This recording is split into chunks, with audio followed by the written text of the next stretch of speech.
welcome to Mock the Week. I'm Dara Breen. Joining me this week are Andy Parsons, Zoe Lyons and Russell Kane, Ed Byrne, Hugh Dennis and Milton Jones.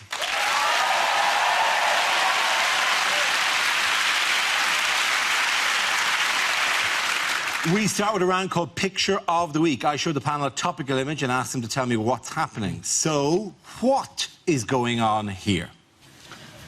Worst stag do ever. Is it the picture that Angela Merkel's going to send David Cameron for his Christmas card? This is just a mark of how confident the German team were, because that is actually before the game. Angela Merkel is actually in the starting 11. It's nice to see a picture, though, of German men with one arm in the air that doesn't feel threatening, isn't it? There was a lot of that when you watch the celebrations, though. People were like, hey, and you just like, oh, come on, just throw the other one up, please. Just throw the other one up. Do you reckon Wayne Rooney looked at that picture and thought, why couldn't we have had a prostitute that age? That's right, I'm People accuse the Germans of arrogance, but this photo was, in fact, it was actually taken at the end of Neymar's hospital bed. But I need someone to tell me what it is. We all know what it is. You actually need someone to tell you. Yes, because I have not seen any of these things. Who are these men and what is this event that they're attending? Please, I have recently landed in this country from foreign shores. And I'm unfamiliar with your traditions. It's the German team in the dressing room having won the World Cup with Chancellor Merkel. Absolutely, of course. Thank you very much, Hugh Dennis. Yes. I don't know. Yes, of course. This is a picture of the victorious German football team celebrating their World Cup win in the dressing room with Chancellor Angela Merkel. Germany defeated Argentina in the final by a single goal from Mario Götze in extra time, becoming the first European team ever to win a World Cup in South America. Were you shouting for anyone or not for anyone? Or Most English people were shouting for Germany, which is a first, really, isn't it? Let's face it. But I guess compared to Argentina, you know, people found Germany preferable on the whole, because at least they don't keep asking us to give them France back, do they? So... I mean, personally, I was at a Six Senses spa having a paraffin wrap, so I didn't catch it. Zoe, were you watching? I did watch it. It's difficult as an England fan to watch Germany versus Argentina. You're just like, it's like typhoid or cholera. Which would you prefer? Is it still a thing, though? Is it still? I think it is still a thing because I was kind of backing Germany because we hate them less now. Yeah. I thought it was... I didn't mind who won. I just, like... It was a good game, but I found it very difficult just watching as an England fan because it all goes gone so wrong for England. And I bet if you're watching in 4 years' time on Dave, we're still shit, aren't we?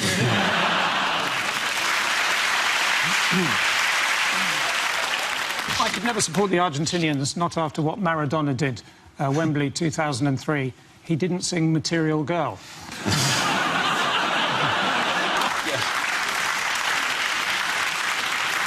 The one I love, the guy I love being there was Putin, because he was there because they're hosting the next one, isn't it? Yes. And every country that hosts it is desperate to win. And he must have been looking at that final thinking, the only way that Russia are going to win is if we invade Germany.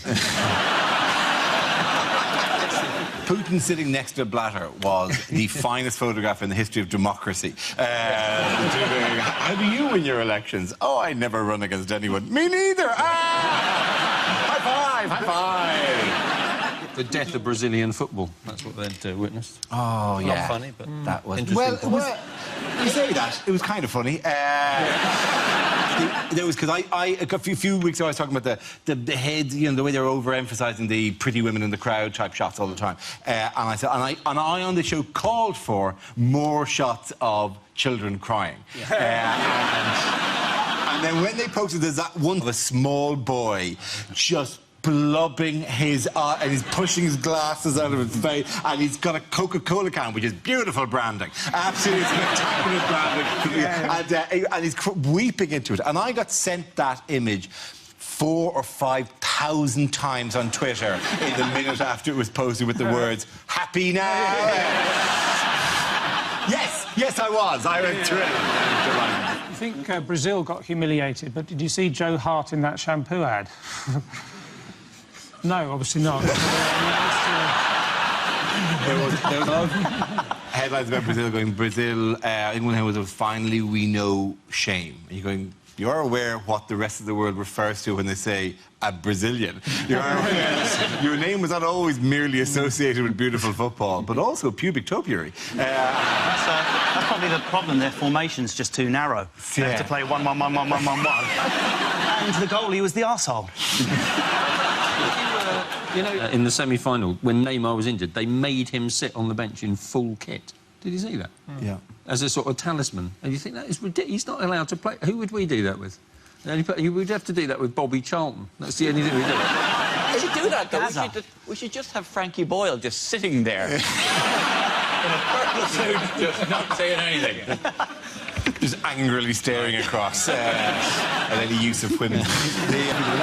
As a non-sports fan, are you relieved it's over, though? The main thing that was fascinating for me about British culture is the fact the viewing figures went up when it started to go horribly wrong for Brazil. That says everything about us as a culture, particularly our men, like people like my dad, whose humour... I mean, the last time my dad laughed was when he saw a Jaguar written off on the M11. That's the time things... We're in a state of that. People in Britain, it's like, oh, I can't stand football. Brazil are losing, people are sobbing. Switch it on. Classic. I wasn't impressed with Mr. Messi, though. It wasn't like the book at all.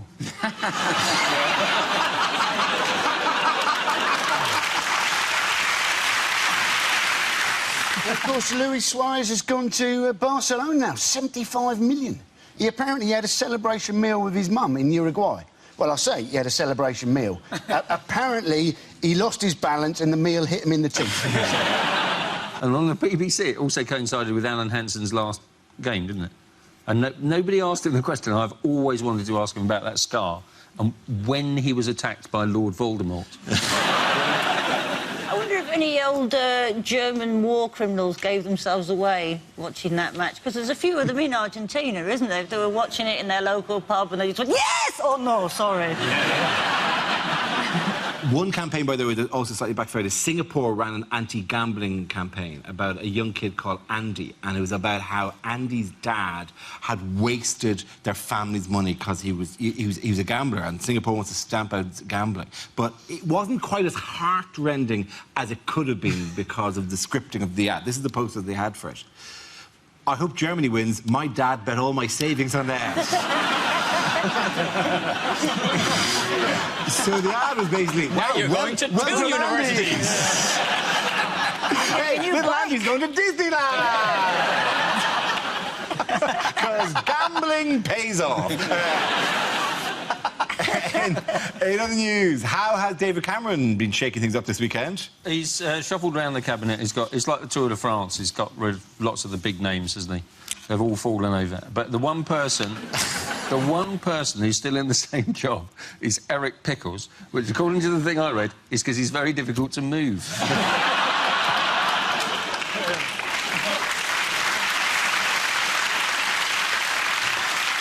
They were thinking of giving him a sideways move, apparently. But then they decided it was easier to leave him where he was and move everybody else around him. Yes, he wanted to update his cabinet described as male, pale and stale, which does sound a bit... It should be done like that. I mean, this cabinet is male, pale and stale. Fail. I just want to know what Nick Clegg does on a day when they reshuffle the cabinet. If he just sits at home in his own cabinet going, oh, I'll put the rice near the spaghetti. Good job.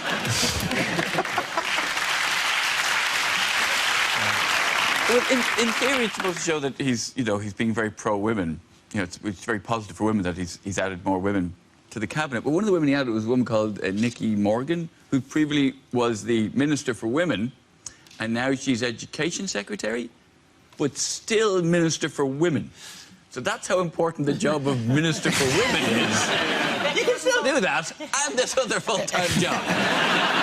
I just find it creepy when a load of old Tories go, we need more women in the cabinet, and you can just see all the women shuffling past. Can you get through there, you skinny thing? Just...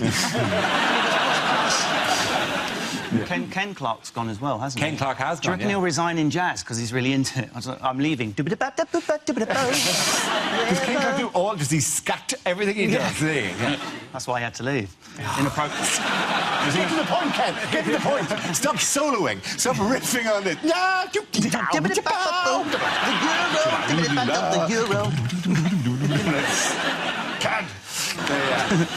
Apparently the cabinet now is more Eurosceptic. But imagine thinking that Europe doesn't actually exist.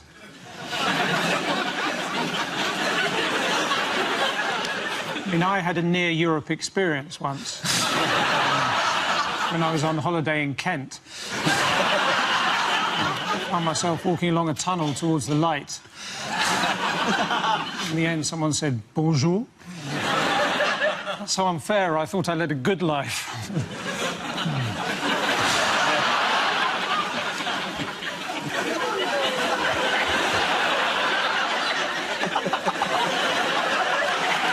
You're never quite sure which week Milton is actually mocking, are you?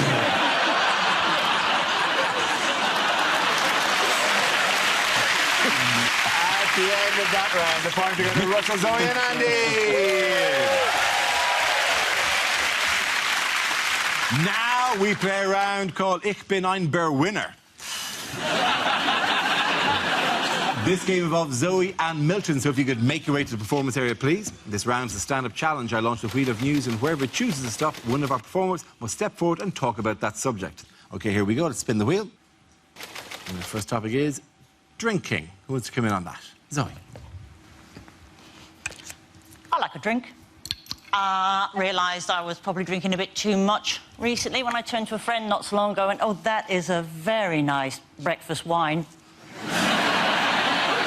I like a bit of rosé. Who doesn't like a bit of rosé? Or Princess Petrol, as I like to call it. Favourite wine, obviously, the box of wine. I enjoy a box of wine. People are snobby about boxes of wine in this country. I'm like, no, wine you can stack. It's brilliant. I love a box of wine, because glass is so revealing, isn't it? It's transparent. It tells a tale, doesn't it? You can see how much you've had of a bottle of wine. But you can't see through my cardboard box of wine, can you? You have no idea how much of this 5-litre box of wine I have slowly but steadily been sipping my way through during the course of this shitty party. Sometimes I just stick a big straw in the top and pretend it's a massive Ribena.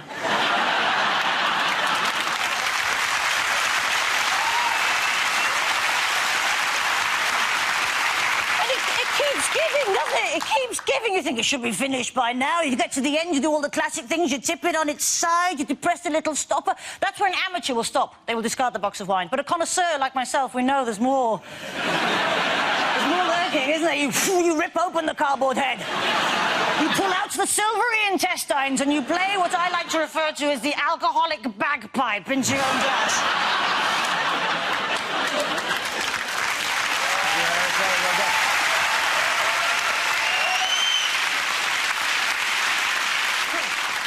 So that leaves us with Milton. Let's see what you've been left with. Let's spin the wheel.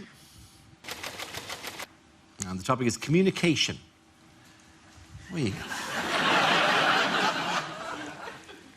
Is it just me, or the instructions to electrical goods these days far too complicated? I mean, I just don't know that many languages.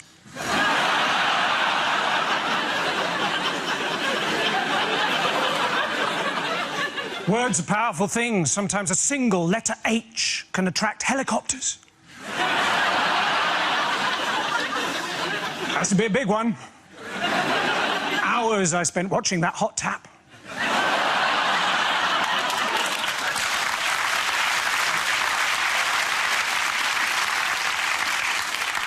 Similes. What are they like?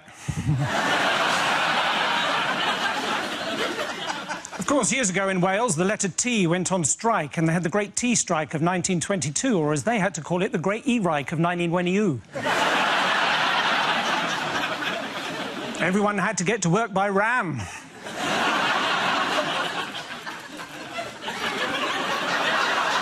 In the end, the strike was broken, and the T's had to get together with random groups of consonants, and that is how the Welsh language was formed.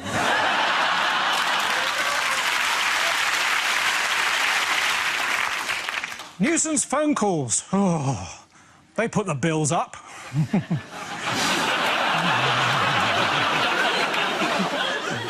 I can't even count to 10 in French, and to our 4-5 he said, ah! Sorry, I've got a wheat allergy. Well done. Handing it out and points for Zoe. Come on, back down again. Our next round is called If This Is the Answer, What Is the Question? On the board are 6 categories. Russell, which category would you like? Technology, please. OK, technology. The answer is 4 years. What is the question? Is that the amount of time it would take that Magaluf girl to orally pleasure every man on the planet? Is it how long till Germany win the World Cup again? Is it for how long have I been writing a sitcom now? How's that going to go? Oh, it's going to be my ticket off this show. One Direction are rumoured to be splitting up. What is the average age of people who give a shit? Is it the average response time of the snail ambulance? Is it if Scotland become independent, what are they planning on reducing the legal drinking age to? If you add it all up, how much of your life do you spend standing in a room going, what did I come in here for? Is it, Dara, is it? How long have I wanted to tell you that I love you? Back off!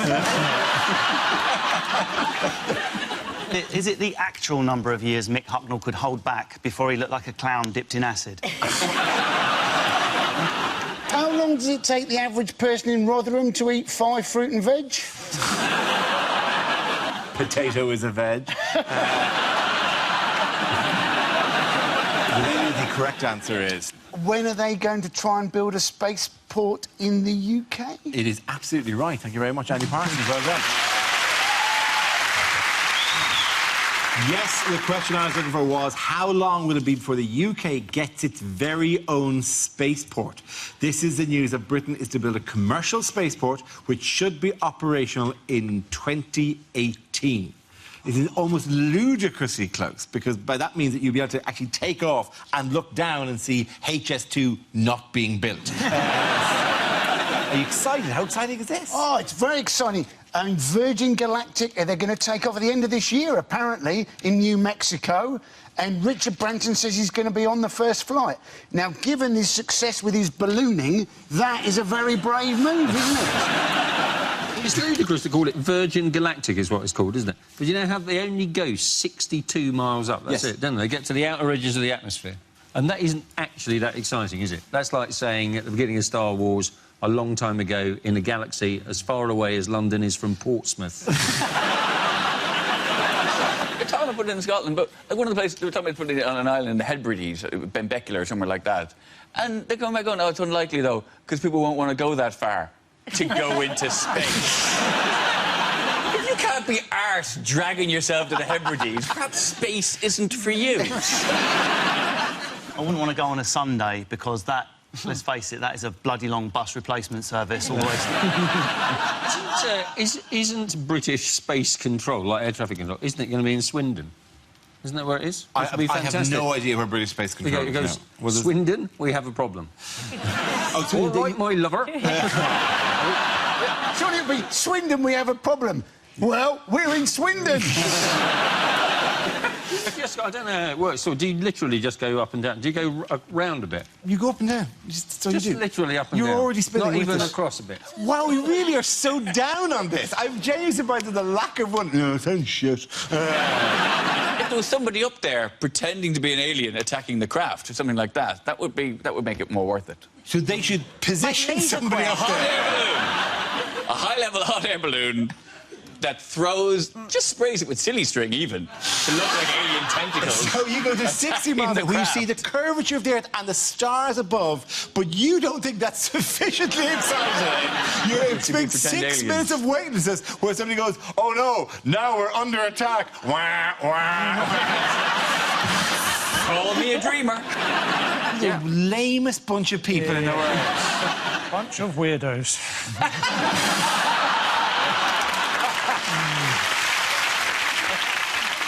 OK, different topic. What NHS operations might more people be eligible for? Sam. We're going to be able to get gastric bypasses on the NHS. More fat people will be eligible for them, apparently. you're wondering whether they really need a gastric bypass or whether they need a Greg's bypass just to avoid the shop in the first place. By the way, just to be, we don't say fat people. The term is jolly or for those who are extremely case, morbidly jolly. Apparently, there's so many fat people now, right? Is that people don't feel that they're fat because they're surrounded by lots of other fat people. Yeah. So the secret, if you do want to lose some weight, right, is not actually to lose any weight if you're feeling fat. Just hang around other fat people. You'll feel much better about yourself. I feel the same way. Sometimes when I feel I'm too funny, I come on this show.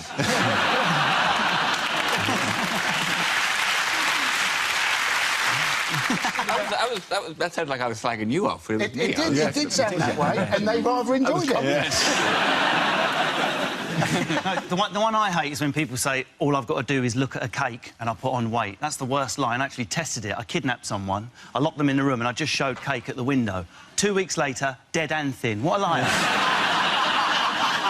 People often talk about the obesity time bomb, don't they? The obesity time bomb. You just think, God, I really hope I'm not in the area when that goes off. These days, people eat too much and they don't go out. Yes, the obese agoraphobic is very much the elephant in the room.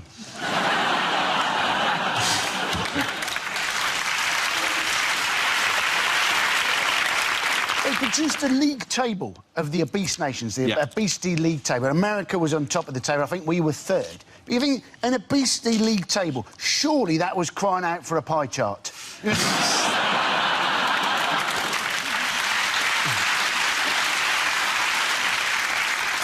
Very amusing joke, but mathematically incorrect. OK. The end of that round, the prize goes to Ed Hewitt Milton. Now we come to scenes we'd like to see. So if everyone can make their way over to the performance area, please. I'll read out this week's topics, and then we'll see what our panellists can come up with. OK, here we go. The first subject is unlikely things to hear in court. We, the jury, have yet to reach a final verdict, but we would like to have a guess. Is it Mrs. Peacock with a candlestick in the library? The defendant is, as you can see, an evil man with a black heart, but nice, firm buttocks.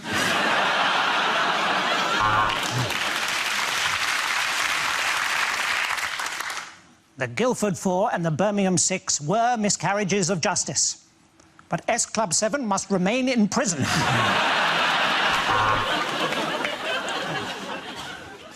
If I'm guilty of anything, it's caring too much. And embezzlement. Embezzlement and caring too much. That's all I'm guilty of. It appears that we have a hung jury. Thank you, gentlemen. You can put your trousers back on now. OK, Mr. Pistorius, there will now be a toilet break. Don't anybody else go in there!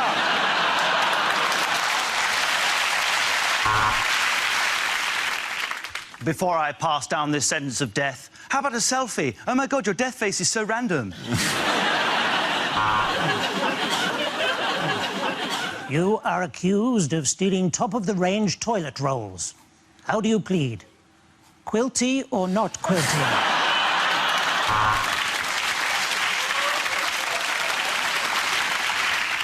No, Mr. Coulson, we're not going to tell you your sentence. Instead, we've left a message for you on Hugh Grant's voicemail.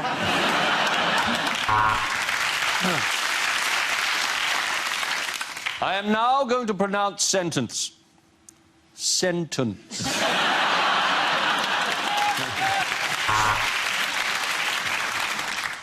Mr. Clapton, I put it to you that it is highly unlikely that you did not shoot the deputy, given that you have already admitted that you did shoot the sheriff.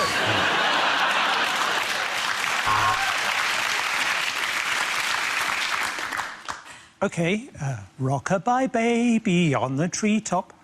Oh, alibi.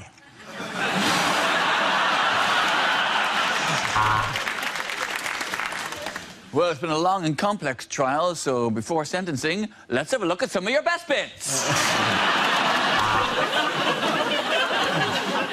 Mr. Pistorius, the court rejects your defence that at the time of the crime you were legless.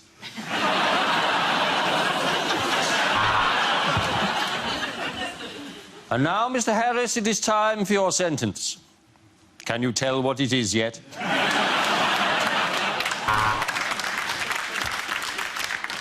You are accused of unnecessarily advertising a make-up smoothie. How do you plead? Be careful. OK, the next topic is things you wouldn't hear in a nature documentary. Watch out for Crocs, because anybody wearing Crocs is a bellend.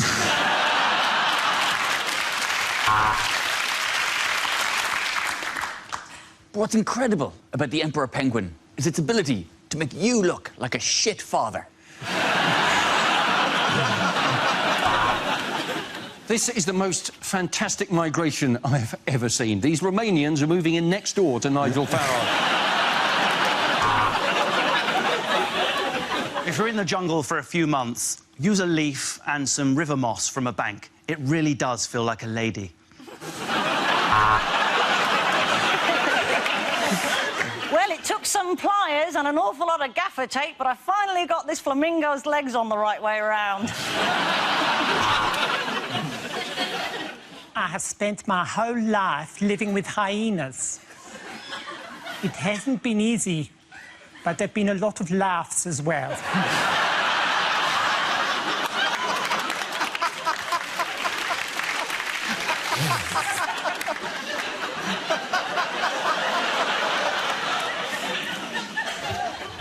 The barbs that come off these tiny creatures can be very painful. This one just called me a talentless wanker.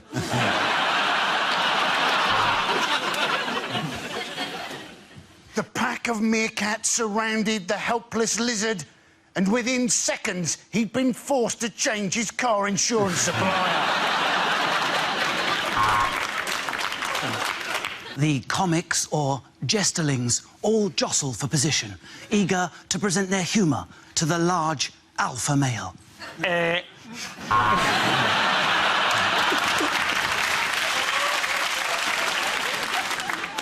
A badger in its natural environment, on the hard shoulder being pecked at by crows.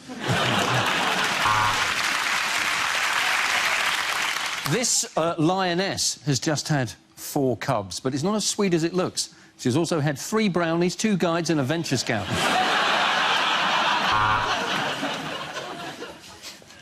And this little fella, this little bird, his head can literally turn 300 and... That's owls, isn't it? And now the male attempts you-know-what by putting his thingamajig in the female's whatchamacallit.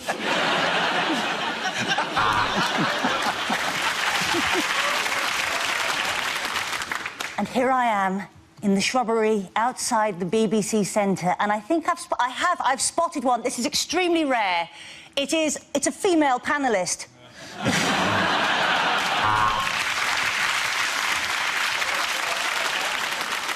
Just one bite from this snake can paralyse the nervous system in 3 seconds.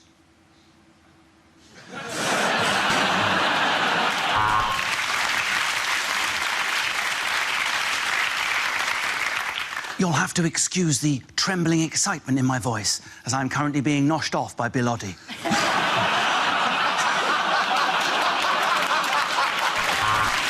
OK, again, that round of applause to Russell, Zoe and Andy.